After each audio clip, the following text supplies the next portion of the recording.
talk a little bit about the beginnings of Access Mobile.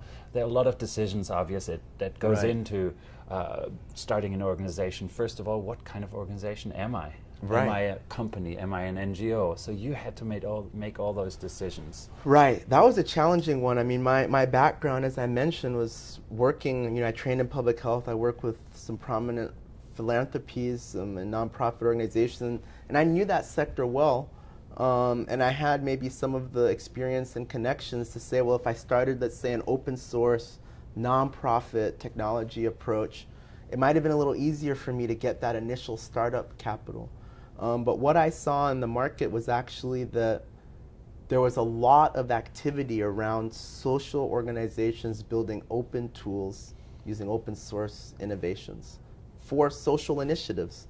But if you looked at the private sector in Africa, so any business, a private health clinic, coffee exporting business, a poultry farm, any of these like small and medium-sized enterprises, we saw that those owners of businesses were very aware about what technology could do for them.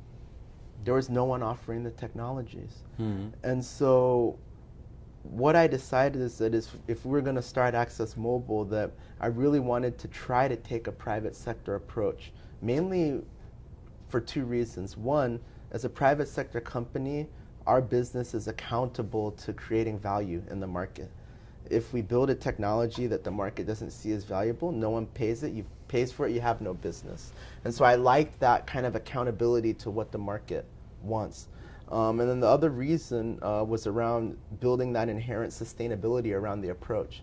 Not to say that we work with social organizations, so large nonprofits, other types of social programs, but looking at the long term for the company, I thought that being a private business would allow us to be in the market for a long time and to not just be driven by philanthropic financing.